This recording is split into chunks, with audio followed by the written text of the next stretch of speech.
Bismillahirrahmanirrahim. Alhamdulillahi rabbil alamin. Wa bihi nasta'in ala umuri dunya waddin. Ashhadu an la ilaha illallah rabbul alamin. Wa ashhadu anna sayyidana Muhammadan abduhu wa rasuluhu asyraful makhlukin. Allahumma salli wa sallim ala sayyidina Muhammadin as-sadiqil wa'dil amin wa ala alihi wa sahbihi wa zurriyatihi wa atba'ihi al-muhtadin, amma ba'du.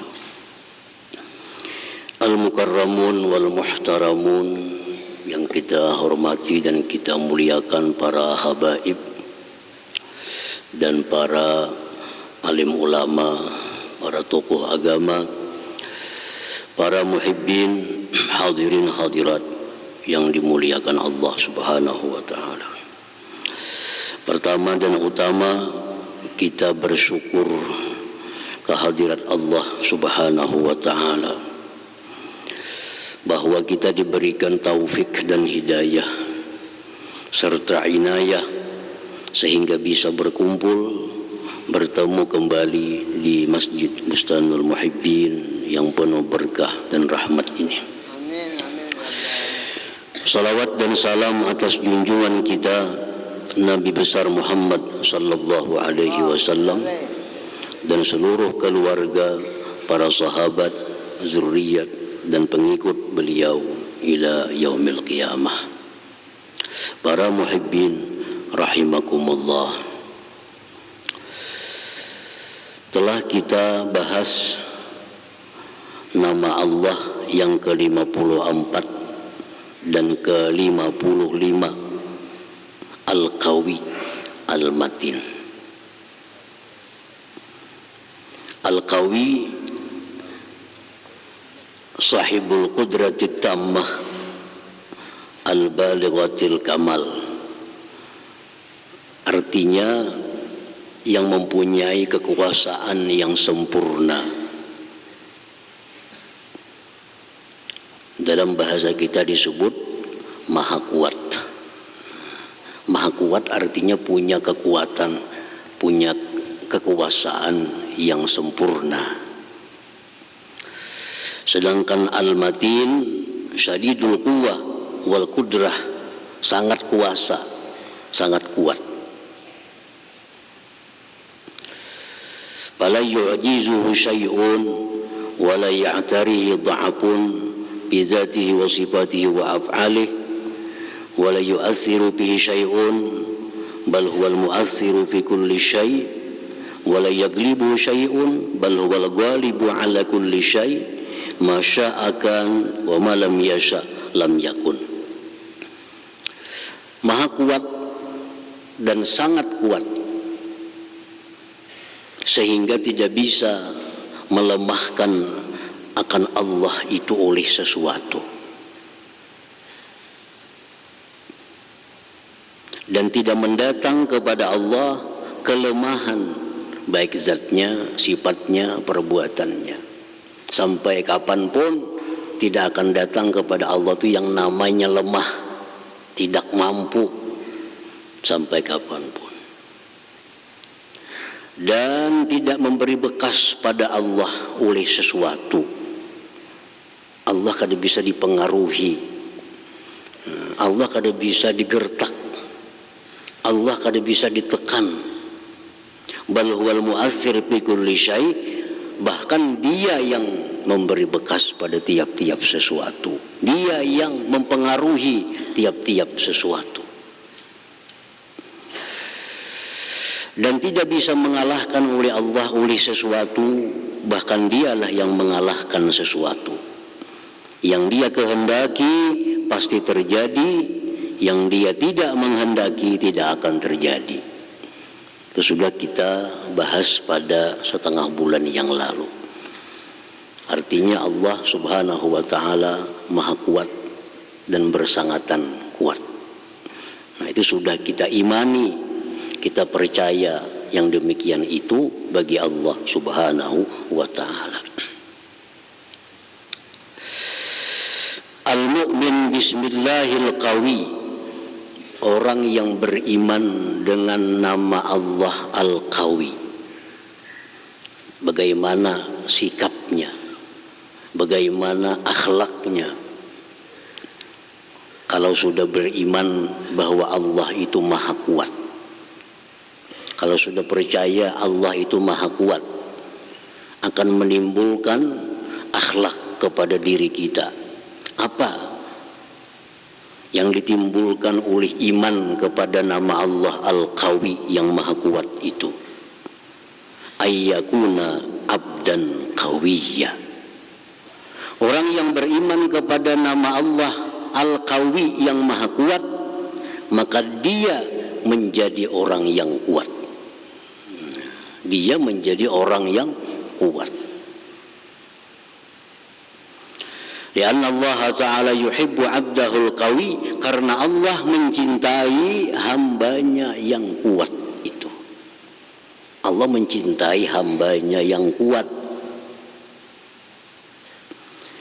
Kama qala Rasulullah sallallahu alaihi wasallam, sebagaimana sabda Rasulullah, al-mu'min al-qawi khairun wa ahabbu ila Allah minal mu'min ad-dha'if. Rawahu Muslim.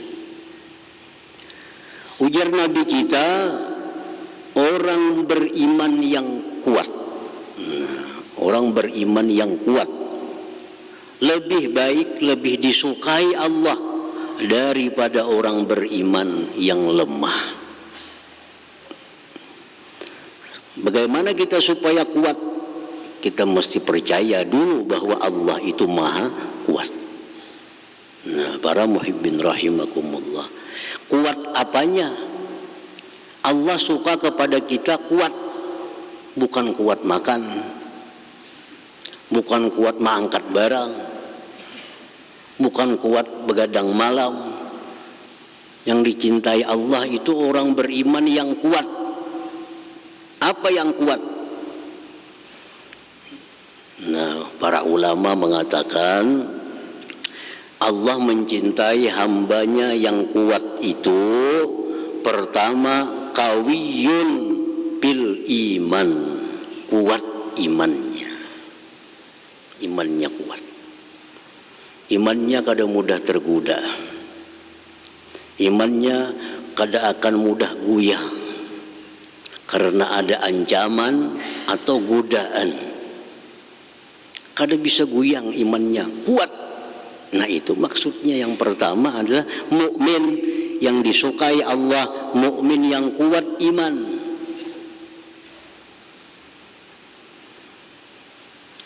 Termasuk orang yang dapat naungan Allah di hari kiamat, yang tidak ada naungan selain naungan Allah. Siapa? Orang yang digoda berbuat maksiat, digoda untuk berbuat zina. Padahal yang menggoda ini orang yang dia cintai, tapi jawabannya, inni akhafullah, aku takut kepada Allah. Nah, ini kuat iman. Digoda berzina oleh orang yang dia cintai, tapi dijawabnya, inni akhafullah, aku takut kepada Allah. Nah, ini contoh kuat iman. Kada bisa digoda dan kada bisa ditekan. Dalam sejarah Islam, laki-laki pertama yang mati syahid Yasir bin Amir, orang tua dari Ammar. Yasir ini orang tua yang masuk Islam dengan Rasulullah. Dia beriman kepada Rasulullah. Dia ditekan, dia disiksa, dipukuli, tetap dia mengatakan Allah. Akhirnya dia disiksa, dipukuli, meninggal dunia. Inilah syahid pertama. Nah, kada bisa ditekan imannya, tetap percaya kepada Allah. Yasir bin Amir. Nah, kemudian ada perempuan pertama yang syahidah di dalam Islam, Sumayyah bintu Khayyat, istrinya Yasir, disiksa oleh Abu Jahal, dipukuli sampai kemaluannya ditumbak. Tetap Sumayyah, Allah Tuhanku, kada bisa berubah. Akhirnya Sumayyah gugur sebagai syahidah awal, perempuan syahid yang pertama di dalam Islam itu. Nah, ini yang dimaksud kuat iman itu. Digoda kada mampan, ditekan kada mampan, tetap dia percaya bahwa tidak ada Tuhan selain Allah Subhanahu wa ta'ala. Nah, para muhibbin rahimakumullah. Jadi orang-orang dahulu, budak hamba sahaya yang tuannya ni musyrik, tuannya ni kafir, ini budak masuk Islam, dapat hidayah Allah. Nah, oleh tuannya disiksa, dipasung, dikurung, tetap kada berubah keimanannya kepada Allah Subhanahu wa ta'ala. Nah, ini namanya qawiyun bil iman, kuat dalam imannya. Nah, para muhibbin rahimakumullah. Ya, di zaman sekarang ini mungkin di tempat kita khususnya kada akan terjadi. Ada orang memaksa, mau kada bekafir, kalau kamu kada bekafir kamu kubunuh. Mungkin kada ada terjadi di tempat kita ini, di negeri lain wallahu alam. Tetapi di tempat kita ini bukan tidak mungkin, ada godaan. Apa godaan itu? Godaannya bukan menyuruh kita, bukan menggoda kita meninggalkan Islam, bukan. Tetapi mungkin godaannya itu menggoda kita agar kita mengakui bahwa orang kafir itu benar, orang Nasrani itu benar, orang Yahudi itu benar. Dan ini akan terjadi. Kita digoda agar mengakui bahwa agama Yahudi itu benar, baik, agama Nasrani itu benar, baik. Ini sama-sama kita pindah agama. Kalau yang dulu kita ditekan dengan senjata agar keluar dari Islam, sebagian ada yang keluar. Ada yang digoda dengan materi, akhirnya keluar Islam. Ada yang digoda dengan perempuan, keluar Islam.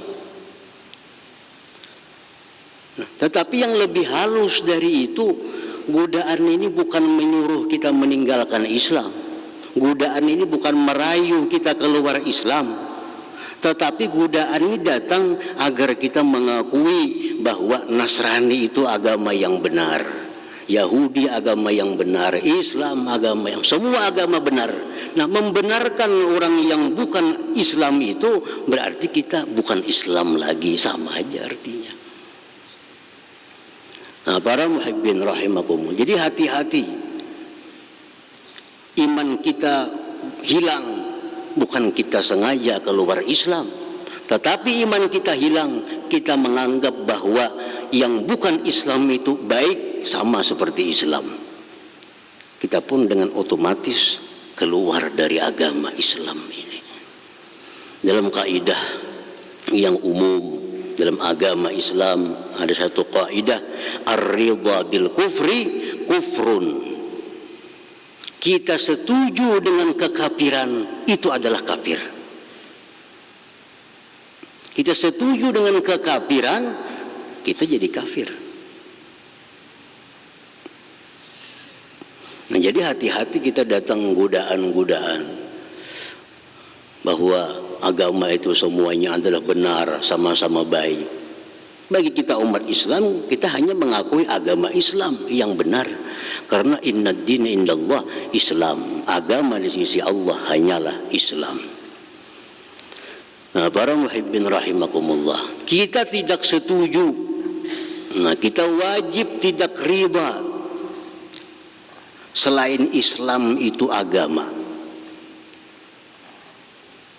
Jangan sampai kita riba, jangan sampai kita setuju. Kita wajib tidak setuju selain Islam itu sebagai agama. Tetapi tidak setuju kita kepada orang yang bukan Islam itu bukan berarti kita harus berperang dengan mereka. Bukan berarti kita harus bermusuh-musuhan dengan mereka. Bahkan kita disuruh untuk berbuat baik kepada mereka. Ini sebelahnya orang bukan Islam. Kita wajib tidak ridha bahwa dia ini bukan Islam. Hati kita kada katuju lalu nang sebelah ni agama kada Islam. Itu wajib. Tetapi kita wajib pula berbuat baik kepadanya. Nah, kenapa kita berbuat baik kepadanya? Apa tujuannya kita berbuat baik kepada yang bukan Islam? Dakwah, mengajak mereka agar mereka itu suka, agar mereka itu tergoda dengan Islam yang kita bawa ini. Jadi kita memberi orang bukan Islam duit, kita memberi mereka itu makan, bukan berarti kita setuju dia bukan Islam, tetapi itu dakwah kita agar mereka terbuka untuk masuk Islam. Nah, para muhibbin rahimakumullah, dakwah bilhal, dakwah dengan keadaan. Dikisahkan Imam Sahal bin Abdullah At-Tustari, imam besar di sekitar abad kedua. Di sebelah beliau ini ada orang agama lain, rumah berdimpit lawan orang bukan agama Islam. WC yang non muslim ini bila malam merimbis ke rumah Imam Sahal nih, karena banyu WC itu mengalir ke dapur kepajijipan Imam Sahal nih. Jadi setiap malam Imam Sahal ini menanai wadah dari limpasan WC tetangga yang bukan Islam nih. Karena subuh hibak wadah tuh dibuang keluar. Bertahun-tahun kadada Imam Sahal ini menanggur sebelah rumah, oh tuh WC baiki, kadada. Malam diandakin wadah, subuh hibak dengan kotoran majusi sebelah agamanya, karena subuh dibuang sidin. Nah, satu saat Imam Sahal ini garing, sakit mendekati kematian. Sidin panggil tetangga sebelah nang bukan Islam tadi ke rumah. Ujar Imam Sahal, wahai tetanggaku, coba kita lihat di dapurku tuh, lihat di pejijipanku. Dibawa ke dapur. Nah itu WC ikan bu sudah bertahun-tahun limpasnya ke rumahku nih. Aku tiap subuh membuang. Kenapa aku hanya raja madahkan lawan ikan bertahun-tahun ini? Karena aku ini parak sudah mati. Mungkin aku mati, anak buahku bisa kada tahan lawan itu kena. Jadi sebelum aku mati baiki itu, baiki. Karena aku mati, anak buahku bisa kada sabar. Kalau aku masih sabar, kada apa-apa ajar sah. Nah, si muslim ini mendengar itu terharu. Ya Syekh, wahai tuan guru, mudda yadak, sorong tangan pian, sini tangan pian. Diambil tangannya oleh si majusi tadi. Asyhadu an la ilaha illallah wa asyhadu anna muhammadar rasulullah. Macam inikah akhlak orang Islam, macam inikah kelakuan orang Islam terhadap non muslim. Nah, jadi kita berbuat baik kepada non muslim itu bukan berarti kita setuju bahwa dia kada Islam, bukan. Tapi kita berbuat baik kepada mereka, dakwah kita. Inilah Islam yang mesti dipeluk oleh seluruh manusia. Inilah ajaran Islam.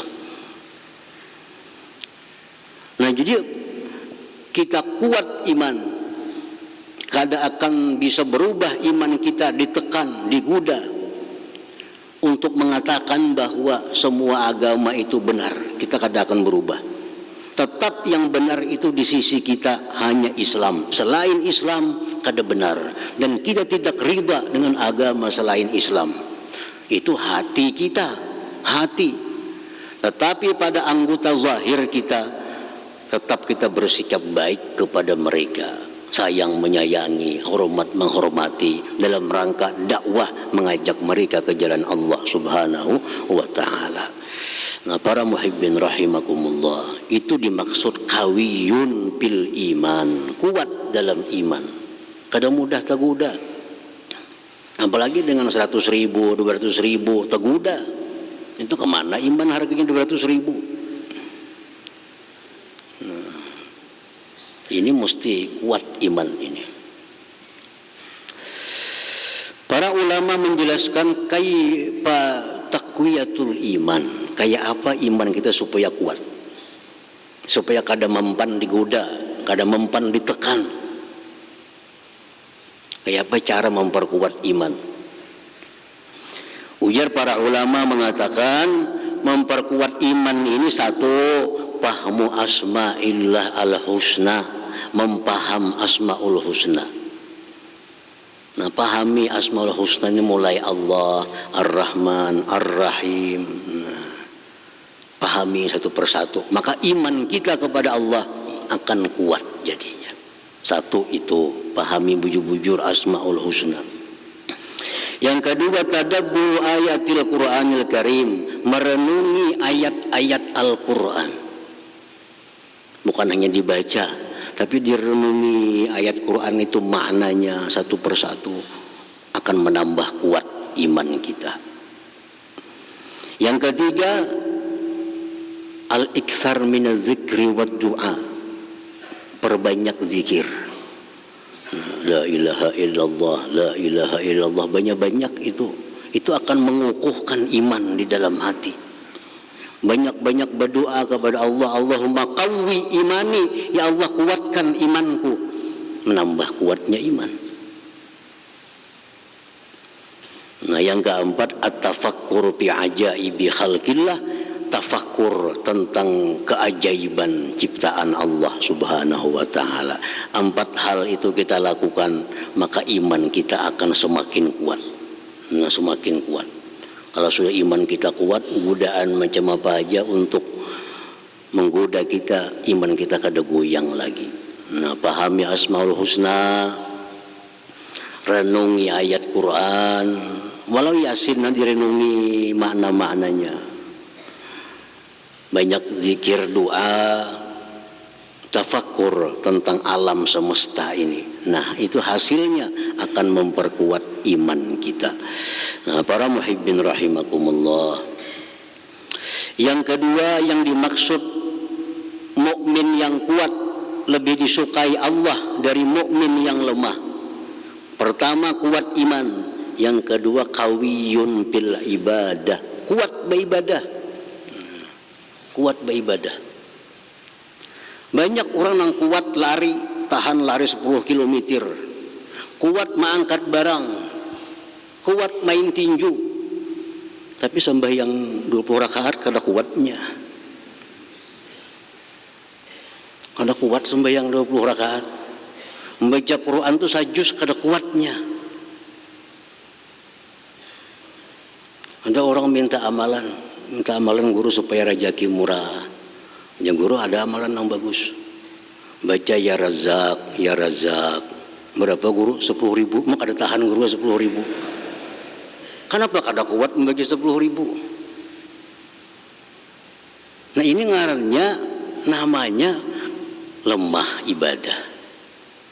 Yang disukai Allah itu mukmin kawi, mukmin yang kuat, kuat ibadah. Kuat ibadahnya. Nah, bagaimana cara memperkuat ibadah itu?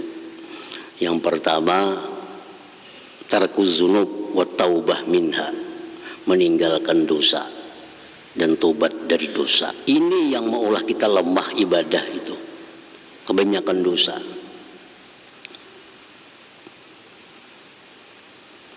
Seorang laki-laki datang kepada Imam Hasan Basri di abad ke-1 Hijriah. Wahai Imam, ulun ini hendak sembahyang tahajud. Sudah ulun siapakan dah. Banyu untuk qada hajat, banyu untuk wudu, semuaan sudah siap. Tapi kina bangun tengah malam hendak bakami benar Maka kami berabah pulang kina. Pada pas sejadah sudah diurak, sejadah sudah dibuka, baju disiapakan. Bangun tengah malam kami guring pulang kina. Kenapa kada hendak mau sembahyang malam tu kada kuat? Ujar Hasan Basri radhiyallahu an, zunubuka qayyadatka. Dosa engkau yang memasung engkau. Orang sembahyang tahajud itu kada akan bisa kalau banyak dosa. Kada bisa. Tahajud itu orang bersih. Maksudnya tahajud nang istiqamah. Menang bahanu itu kada kawa ditangguh nih to. Bahanu bangun, bahanu kada. Ini yang istiqamah. Yang bisa rutin tiap malam tahajud ini kada bisa kalau kada orang yang bersih. Nah, jadi ini dosa ini membuat kita lemah ibadah. Jadi kalau hendak kuat beribadah, tobat kepada Allah, tinggalkan dosa. Yang pertama itu. Yang kedua, supaya kuat ibadah itu aklul halal, makanan yang halal. Makanan halal. Sebab makanan halal akan menimbulkan tenaga yang halal. Maka dia akan condong kepada ibadah. Kalau yang kita makan ini haram, menjadi tenaga yang haram dan tentu sukanya kepada maksiat terhadap Allah Subhanahu wa taala. Nah, coba akan aja kita kalau selama ini kada mampu baca Quran sekali duduk 2 juz 3 juz, kada kuat kita. Macam-macam kesemutan lah, batis pinggang lah, sakit macam-macam. Kalau sudah 2-3 juz baca Quran, tapi kalau melihat TV 3 jam kada apa-apa, kuat saja pinggang kita nih. Berarti apa? Kada kuat ibadah. Nah, periksa aja. Ada 2 sebab, mungkin makanan kita haram atau kebanyakan dosa. Itu yang maulah kita kalau mau kuat ibadah ini. Nah, yang ketiga, apa yang dimaksud oleh Rasulullah, orang beriman yang kuat lebih disukai Allah dari orang beriman yang lemah. Pertama, kuat iman. 2, kuat ibadah. Yang ketiga, qawiyun bil idrak, kuat dalam nalar, kuat dalam memperdapati. Kalau orang yang idrak, nalarnya ini kuat, dia akan mudah membedakan mana hak, mana yang batil. Mudah. Oh, ini batil, oh ini benar. Kalau dia kuat idraknya, kuat nalarnya. Kita ini kesulitan kadang-kadang membedakan mana bujur, mana salah. Kesulitan. Karena yang bujur kadang-kadang pinakaya yang salah. Yang salah kadang-kadang model macam yang bujur. Lalu kita sulit membedakan. Kenapa sulit membedakan? Karena idrak kita lemah. Bagi orang yang idraknya kuat, kada susah membedakan ini jahat, ini baik, ini buruk, ini baik. Nah, para muhibbin rahimakumullah, orang yang lemah idrak, nalar, lemah, dia kada akan bisa membedakan, kada akan bisa membedakan mana ajaran yang baik, mana ajaran yang sesat. Kada kau membedakan. Akibat kada bisa membedakan, lalu hidupnya terumbang-ambing kemana arus, kemana orang. Karena dia kada punya sikap, kada punya pendirian, mana yang salah, mana yang benar. Nah, ini bahayanya kalau orang idraknya lemah. Kemana angin, ke sana. Angin ke barat, ke barat. Kada punya idrak. Dia sulit membedakan mana ajaran yang benar, mana ajaran yang sesat. Mana ulama yang baik, mana ulama yang jahat. Kada bisa membedakan. Kenapa? Ulama yang baik pakai surban, ulama yang jahat pakai surban. Ulama yang baik pakai jubah, ulama yang jahat pakai jubah. Ulama yang baik hafal Quran, ulama yang jahat hafal Quran. Nah, kalau kita punya nalar yang lemah, kita kadang akan mampu membedakan mana yang baik, mana yang kada, mana yang bujur, mana yang kada. Tapi kalau idrak kita kuat, kawiyun fil idrak, kita mudah membedakan ini ulama yang benar, ini ulama yang kada benar. Idrak kita kuat. Nah, kalau kita idrak kada kuat, umbang ambing kita bilang orang banyak ke sana banyak ke sini ke sini. Kenapa? Karena kada punya idrak, kada punya mata hati yang tajam. Nah, membedakan mana hak yang batil itu kada bisa dengan informasi, kada bisa. Informasi dari ini, informasi dari A, dari si B, dari si C, dari media massa, dari media sosial. Kita kada akan bisa membedakan ini yang baik, ini yang kada baik hanya dengan informasi. Kita bisa membedakan ini yang baik, ini yang kada baik dengan mata hati kita. Kalau mata hati kuat, walaupun kita kada ada informasi siapapun, kita bisa membedakan ini yang benar, ini yang salah. Nah, itu kawiyun bil idrak. Ini yang disukai Allah. Orang itu kuat idraknya, tajam mata hatinya. Nah, bagaimana caranya supaya idrak ini kuat? Bagaimana caranya supaya mata hati ini tajam?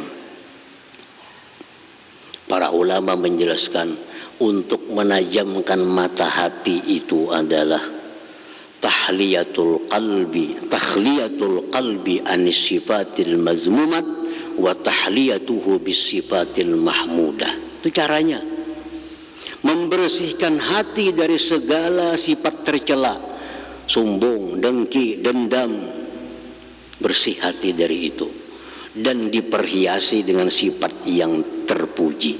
Kalau hati kita bersih, hati kita berhias sifat yang terpuji, maka hati kita akan tajam, nalar kita akan kuat, kita akan bisa membedakan ini yang benar, ini yang salah.